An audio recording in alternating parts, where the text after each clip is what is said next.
80 ఏళ్ల స్వాతంత్ర్యం మనం ఎంత దూరం వచ్చాం, ఇంకా ఎంత దూరం ఉంది.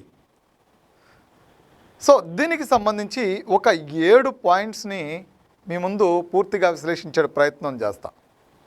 ఈ 7 అంశాలు మొదటిగా మనం చర్చిద్దాం. 7 అంశాలని మీ ముందుకు తీసుకొస్తా. పూర్తిగా అంటరానితనం పోయిందా? మహిళా సాధికారతను సాధించామా? ఆర్థిక అసమానతలు తొలగాయా? కులం మత భేదాలు పోయాయా? మూఢనమ్మకాలను నిర్మూలించగలిగామా? మహిళలకు రక్షణ కల్పించగలుగుతున్నామా? స్త్రీ పురుష సమానత్వాన్ని సాధించామా? మైనారిటీ వర్గాలకు రక్షణ కల్పిస్తున్నామా? కూడు గూడు వస్త్రం అందరికీ అందుతుందా? సో ఈ అంశాలని మీ ముందు ఉంచుతున్నాను. ఈ 7 అంశాలకు సంబంధించి పూర్తిగా విశ్లేషించేటువంటి ప్రయత్నం చేస్తా. రాజకీయంగా అన్ని వర్గాలకు సమాన న్యాయం జరుగుతుందా? అవినీతి లేని పరిపాలనను అందించగలుగుతున్నామా? తెల్ల దొరల పాలన నుంచి నల్ల దొరల పాలనకు వచ్చి 80 ఏళ్ళు అవుతుంది. కానీ పై విషయాల్లో మనం ఎన్ని పాటించాము, ఇంకా ఎన్ని సాధించాలి? ఇది ప్రశ్నగానే మిగులుతోంది. సో ఈ ప్రశ్నలకి సమాధానాలు ఎక్కడ దొరుకుతాయనేది ముగింపులో కూడా చెప్తా. ఇంకా ఎన్ని సాధించాలి? ఇది సాధ్యమేనా? 80 ఏళ్ళు మనం ఎక్కడ ఉన్నాం? నిజాయితీగా ఒకసారి చూద్దాం. సో మొదటిగా ఒక పాయింట్ని చూద్దాం. అంటరానితనం చట్టపరంగా పూర్తిగా రద్దయింది. ఎస్సీ ఎస్టీ ఓబీసీ వర్గాలకు చెందిన వారు రాష్ట్రపతి ప్రధాని వరకు అయ్యారు. కానీ సమాజంలోని మనుషుల్లో ఇంకా కొన్ని చోట్ల వివక్ష మిగిలే ఉంది. పాయింట్ నెంబర్ 2, మహిళా సాధికారత, సమానత్వం, రక్షణ, విద్య, ఉద్యోగ, రాజకీయాల్లో మహిళల భాగస్వామ్యం పెరిగింది. కానీ పనిచేసే ప్రదేశంలో వేతన అసమానత, గృహహింస, రోడ్డుపై భద్రత వంటి సమస్యలు ఇంకా ఉన్నాయి. మరి పూర్తి సమానత్వం, పూర్తి రక్షణ ఇంకా అందలేదు. పాయింట్ నెంబర్ 3, ఆర్థిక అసమానతలు, పేదరికం గణనీయంగా తగ్గింది. భారతదేశం ప్రపంచంలోనే 4వ అతిపెద్ద ఆర్థిక వ్యవస్థగా ఎదిగింది. అయితే సంపద కొద్ది మంది చేతుల్లోనే కేంద్రీకృతమైంది.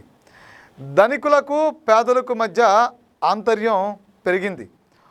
పాయింట్ నెంబర్ 4, కుల మత భేదాలు అండ్ మూఢనమ్మకాలు.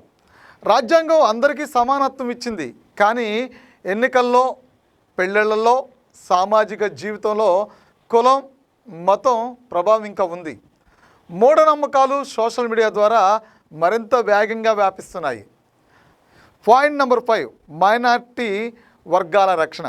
రాజ్యాంగం అందరికీ సమాన హక్కులు కల్పించింది. కానీ అప్పుడప్పుడు జరిగే ఘర్షణలు, ద్వేషపు ప్రచారాల వల్ల మైనారిటీలో అభద్రతా భావం కనిపిస్తుంది. పాయింట్ నెంబర్ 6, కూడు గూడు వస్త్రం.